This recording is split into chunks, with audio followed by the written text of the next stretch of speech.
बोलो। धड़कन और खून का अच्छे से ध्यान रखना चाहिए, चाहे स्कूल जाए चाहे ना जाए, क्योंकि अगर धड़कन बंद हो जाएगी तो आदमी की मृत्यु हो जाएगी, अगर मृत्यु हो जाएगी तो फिर क्या हाल होगा, दोबारा तो आप लोग के घर में जन्म ले लेगा। ये थोड़ी ना होता है कि मतलब अरे मेरे दादी की मृत्यु हुई है, अब वो वापस हम लोग के घर थोड़ी ना जन्म लेंगे, तो कहाँ लेंगे? यहाँ लेंगे। हम लोग को क्या मालूम, इसीलिए हम लोग को खून और वो उसका जो ये होता है ना दिल, उसका ध्यान ज्यादा रखना चाहिए, क्योंकि और अगर पानी नहीं पियोगी, कोई बीमार है, दादी मेरी बहुत बीमार थी है, तो उन्होंने दादी मेरी बहुत बीमार थी तो उन्होंने सोचा हम पानी नहीं पियेंगे तो बाद में मुझे सूसू नहीं करनी पड़ेगी। जब आदमी बीमार होता मतलब उसकी तबीयत खराब होती है, वो बीमार होता है तो उसको सूसू पानी तो पीना ही चाहिए, वरना उसका खून जम जाएगा अगर ज्यादा बीमार होगा। तुम अभी डरी क्यों? हैं? तुम अभी डरी क्यों? क्या बता रही थी समझ से? क्या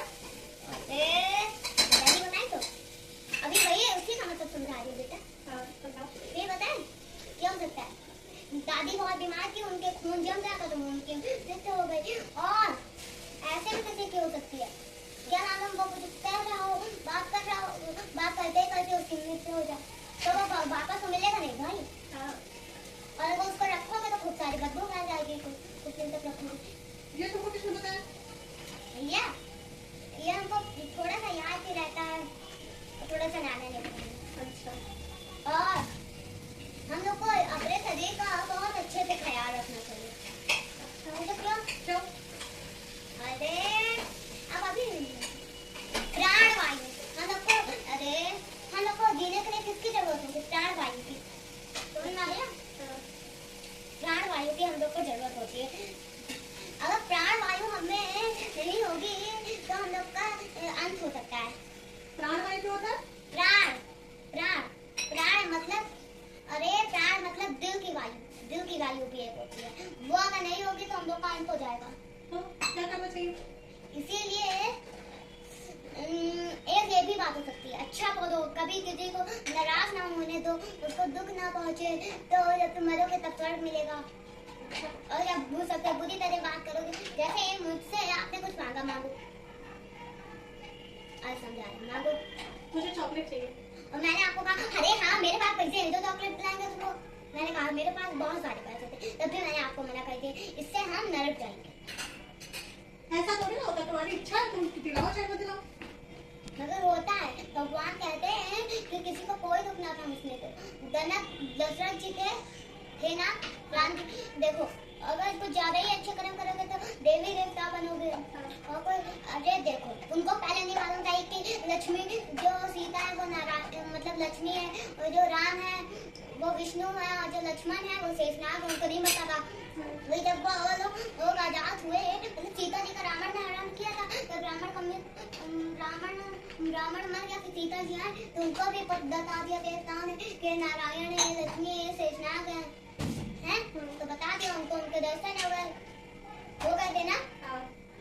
इसीलिए हम लोग को प्यार से रहना चाहिए। अच्छा गुस्सा आए तो क्या करना चाहिए? गुस्सा आए तो उसको किसी तरह रोकना चाहिए। कलयुग में बताएं क्या करो, कलयुग में अपने मन में तो रख लो, जो बोलना है वो अपने मन में रख लो, मगर उसको बोलो मत। क्यों ना बोले? अगर बोलोगे कोई तो गलत हुआ है, जैसे मैंने आपको मन में सोचा कि आप कितनी गंदी हो, मैंने सोचा कि आप कितनी गंदी हो, अरे तो आप काम भी नहीं करती हो, मैंने मन में सोचा, और फिर कहा हट तुम तो मेरे काम भी नहीं करती हो, यही मेरी गलत आदत होगी, है ना। इसीलिए हमको गुस्सा आए तो वो मन में ही रखना चाहिए, बाहर ना निकालना चाहिए। इससे क्या होता है? अरे इससे हम लोग मरते हैं ना तो नरक नहीं पहुंचते, स्वर्ग में। तो नरक क्या होता है भाई? नरक देखा है क्या तुमने? देखा नहीं है। देखी नहीं रही है तो वो होगी कैसे, ये बताओ। तो स्वर्ग किसी ने देखा है? तो स्वर्ग में नहीं होता हैं? जो सब देवता और सब राक्षस कहाँ रहते हैं? कहीं नहीं रहते, होते ही नहीं तो रहेंगे कहाँ? तो ये वायु और ये तूफान कैसे आते हैं? नहीं पता ना। अपने आप से आते हैं? अपने आप नहीं आते। तो कैसे आते हैं? इंद्रदेव पानी बरसाते, वायु से लाते मतलब हवा, सूर्यदेव सुबह होने देते मतलब चमकते हैं वो, चंद्रदेव रात होगी नहीं तो दिन भर सब चलते ही फिरते रहेंगे और शरीर को आराम भी नहीं मिलेगा, इसलिए चंद्रदेव तो जरूरी है। और जो गरुड़ देवता होते हैं ना, और अगर देखो जैसे गरुड़ देवता क्या करते हैं? गरुड़ देवता वही बताना, हम लोग क्या पूरे घर में साफ है, पैर रखने की जगह ही नहीं है, बैठने की भी जगह नहीं है, खाने में भी साफ है, तो हम लोग को गरुड़ देवता को प्रसन्न करना होगा कि गरुड़ देवता आएंगे साफ खा जाएंगे। सुना था ना जब मेघनाथ ने राम लक्ष्मण को नागपाश में बांध दिया था तो गरुड़ देवता आए तो उनको छुड़ाया था। क्या कर दिया था? जब राम जी तो थे, राम और लक्ष्मण, जब उनको मेघनाथ ने नागपाश में बांध रखा था तो गरुड़ देवता ही आए थे। नारद जी वो उनसे सहायता मांगने का कि प्रभु को आजाद करो, इन राक्षसों को वध तो प्रभु ही करेंगे हैं, इसलिए गरुड़ देवता ने साथ खा लिया, उनको आजाद कर दिया। और उनको तो पता ही था ये नारायण है, जिनका हरण हुआ है वो लक्ष्मी और ये शेषनाग है, और वो लोग उनको भी पहचान के फिर लक्ष्मी जी अपने माँ मतलब लक्ष्मी जी को तो पता था है, मगर उनको ये कहाँ पता था कि मेघनाथ उनको नागपाश में बांध रखा है, आजाद हुए या नहीं। फिर जब हो गया ना तो फिर सारी से जो राम जी के बंदर है ना है, बंदर वाले जो भी है, उन लोगों ने खूब तेज कहा जय सिया राम है, तो इससे सीता जी को भी पता चल गया, ऐसा बोला रामचंद्र की जय, तो सीता माता को भी पता चल गया, बहुत तेज तेज बोला ना, तो सीता माता को भी पता चल गया, तो वो भी खुश हो गए। मगर उनको ये किसी ने बता दिया था कि राम लक्ष्मण एक राक्षसनी थी है, सुरसा नहीं, सुरसा तो वो थी जिनके हनुमान जी कान में करते, अरे वो कोई थी, तुमने बताया पहले। टिल्लू बंदे कौन है? किसने किया?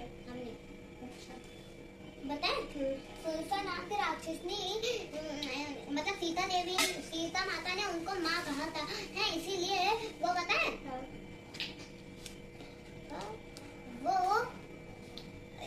इसीलिए वो सब समाचार उनको ही देती थी है कि राम ने ये हुआ, राम के ये हुआ है, लक्ष्मण राम के ये हुआ, तो उनको ये भी समाचार पता चल गया कि राम लक्ष्मण को मेघनाथ ने नागपाश में बांध रखा है।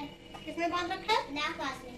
अच्छा है, तो फिर ये भी बता, जब वो किया तो फिर सुरसा को पता चल गया, मतलब नहीं एक राक्षसनी को पता चल गया, जो जिनको सीता जी माँ कहती थी उनको पता चल गया है, तो उन्होंने जाके बता दिया सीता जी माता को, तो वो भी खुश हो गई। हम लोग झूठ के बोलते हैं, हम लोग झूठ के बोलते हैं। अरे जैसे कोई गंभीर समस्या आ जाए। क्या गंभीर?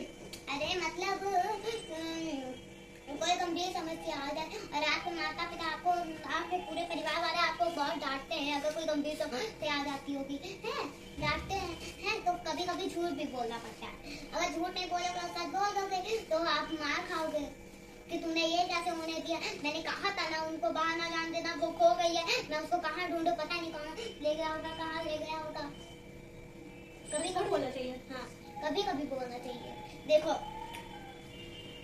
युधिष्ठिर जो थे ना, धर्म, युधिष्ठिर हमेशा धर्म का पालन करते थे, हमेशा धर्म का, समझ में आया? उन्होंने सब पांडवों ने कहा अश्वत्थामा मारा गया, अश्वत्थामा मारा गया, तो कृष्ण जी ने कहा युधिष्ठिर तुम भी बोल दो अश्वत्थामा मारा गया, तो उन्होंने कहा नहीं हम नहीं बोलेंगे, तो उन्होंने ये कहा कि अश्वत्थामा मारा गया, नर नहीं हाथी, ये बोल दो, घुमा के बोल दो है, क्योंकि वो नर नहीं हाथी मारा गया था, एक अश्वत्थामा नाम का हाथी भी था है। तो द्रोणाचार्य ने सोचा इनसे पूछ दे, धर्म का हमेशा पालन करता, ये कहेंगे तो मैं समझ जाऊंगा है, तो उन्होंने जैसे ही कहा अश्वत्थामा मारा गया, वो कहने जाते नर नहीं हाथी, तभी श्री कृष्ण जी ने शंख बजा दिया, इसलिए वो बात उनको सुनाई नहीं थी, और उनको बस यही सुनाया गया अश्वत्थामा मारा गया, तो उन्होंने अपना धनुष सब रख दिया और कहा जिसको मारना वो मुझे मार दे। तो एक पांडव की सेना में था है, उसने उसको मार दिया, घर से अलग कर दिया है। फिर बताए क्या हुआ, फिर अर्जुन ने कहा रुक मैं तुमको छोड़ूंगा नहीं है, तो फिर दो भी पांचों मतलब अरे चारों पांडव ने मिलकर अर्जुन को रोका।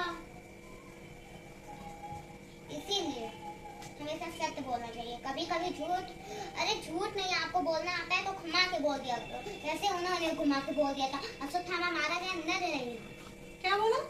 अश्वत्थामा मारा गया नर नहीं हाथी, घुमा के बोला। फिर से बताओ। अश्वत्थामा मारा गया नर नहीं हाथी, क्योंकि अश्वत्थामा नाम का एक हाथी भी था, वो मारा गया था। अश्वत्थामा को तो वरदान प्राप्त था कि वो मरेगा नहीं, 3 लोग ऐसे जो मरे नहीं थे। कौन कौन? अश्वत्थामा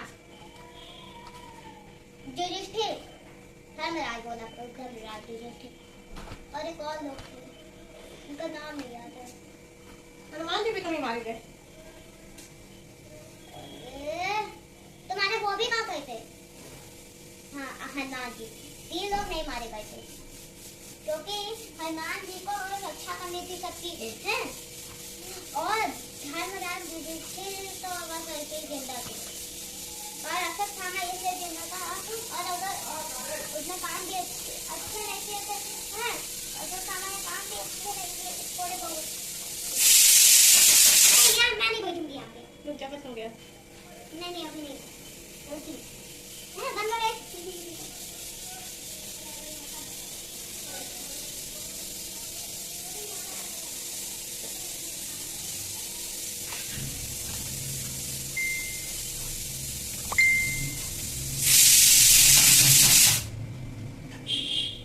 हाँ बता, बैठ के।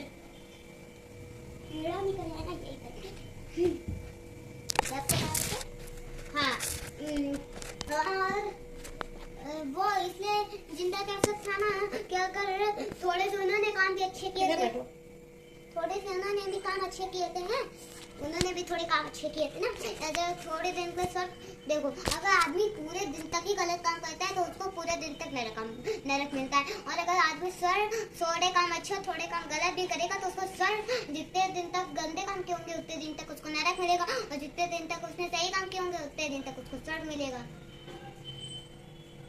इसीलिए उसने थोड़े अच्छे काम भी किए थे, बुरे काम भी, इसलिए इन्होंने कहा अरे ज्यादा तो इसने अच्छे काम किए हैं, इसको तो स्वर्ग लाना पड़ेगा पहले है, इसीलिए उसने कहा वो तो अरे कृष्ण जी तो वो थे ना विष्णु नारायण के अवतार और वो राधा जी लक्ष्मी के अवतार थी है ना, इसीलिए विष्णु जी ने कहा कि जाओ तुम मरोगे नहीं कभी जिंदा रहोगे, इसलिए अश्वत्थामा अभी भी जिंदा जंगलों में रहते हैं। एक लोग ने उनको मतलब एक ने उनको एक बार अश्वत्थामा ने एक लोग को दर्शन दिए थे हैं, उन्होंने पूछा ये क्या चीज है तो उन्होंने कहा ये बंदूक है तो काम चला के दिखाया तो उसने मारा तो एक शेर मर गया है और फिर उन्होंने कहा अच्छा मेरा कमाल देखो एक तीर ऐसे धनुष पे चढ़ा के तीर मारा है बड़ा सा इतना बड़ा पर्वत मतलब पहाड़ उड़ गया, तो उन्होंने सोचा लाओ हम भी थोड़ी सी इनसे विद्या सीख ले, बस वो गायब हो गए। फिर पता है क्या हुआ? फिर कभी उन्होंने तो उनको दर्शन ही नहीं दिए, फिर पता है दर्शन नहीं दिए उनको, फिर अश्वत्थामा इतने घनघोर जंगल में चले गए, फिर उन्होंने उसको बहुत जगह रंग ढूंढा अश्वत्थामा को मगर अश्वत्थामा कहीं मिले ही नहीं। अश्वत्थामा बहुत घनघोर जंगल में बताएं अगर उनको शेर वेर कोई भी मारे नहीं मरेंगे, क्या हम लोग ही क्यों ना मारने का प्रयास करें मगर कभी तो अभी भी जिंदा है क्या? अरे जिंदा अभी क्या वो पूरे बहुत दिन तक जिंदा रहेंगे। अच्छा जब उनको मारने के लिए भगवान अब कलयुग अवतार लेंगे, कलयुग तो चल रहा है कलयुग में ही अवतार लेंगे, चाहे अगले कलयुग में अवतार ले, यही थोड़ी ना जरूरी केवल वो इसी कलयुग में अवतार ले, अरे दूसरे कलयुग में भी अवतार ले सकते हैं। और कब पूछना और क्या पूछना भाई पूछो। और तुम्हें बताओ आप मुझे पूछना पूछो। हम कहाँ जाएंगे? नर्क या स्वर्ग की बात करो, अगर अच्छे काम करोगे तो स्वर्ग। तो अभी रोई क्यों थी? अरे तुम लोग इतने तेज करने लगते हो हाहाकार कि मेरे मन होता है कि 2-3 मुक्के मार दे। है कभी कभी कोई भयानक समस्या आ जाती है, कोई भागी हो जाती है। क्या हो जाता है? अरे भागी हो जाती है किसी की देखो अभी किसी मामा को लगा कि कोई कुछ हो गया है, मम्मा मर गई है लड़की कभी है तो ये लगा मामा को है, इसीलिए उन्होंने चिल्लाना शुरू कर दिया, तो आपने उनको ये कहना शुरू कर दिया, इसीलिए हमको गुस्सा आई तो तुम रोने लगी। कभी कभी दुखी के आंसू बहते हैं और कभी कभी खुशी के आंसू भी बहते हैं, दुखी खुशी। तो तुम हंसते तो क्यों रोने लगते हो? मतलब खुशी में आंसू कैसे होते हैं? खुशी जब चेहरा हम लोग को खिलाया हुआ हो और आंसू बह रहा हो तो समझ लिया करो ये खुशी के आंसू। ऐसा चेहरा हमारा दुखी हो है और आंसू बह रहे हो तो समझ लो ये दुखी के आंसू है। अच्छा, कैसे पता चलेगा? चेहरे हम तो हंसते हंसते भी रोने लगते हैं। हंसते हंसते हंसते हंसते तो समझ लो ये खुशी के आंसू है।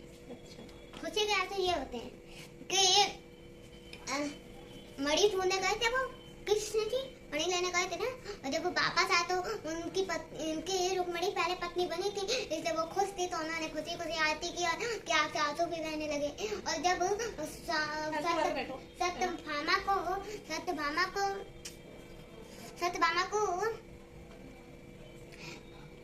सत्यभामा ने उनसे पारिजात का वृक्ष मंगवाया स्वर्ग से नीचे पृथ्वी पर है, तो फिर पारिजात का वृक्ष जब इनसे युद्ध करके लाए थे, तभी जब चक्र तो दर्शन से मारने जाए थे तभी उनकी माता आ गई है। माता आ गई तो पता है क्या हुआ? क्या? अरे सब हुआ ये था, योगत की माता आ गई। उन्होंने कहा रे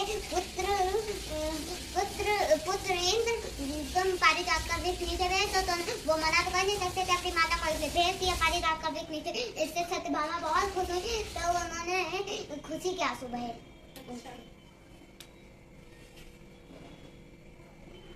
अब मैं घर में नहीं कर सकती, आप देख लो वीडियो। गलत क्वेश्चन मैं भी देखूं।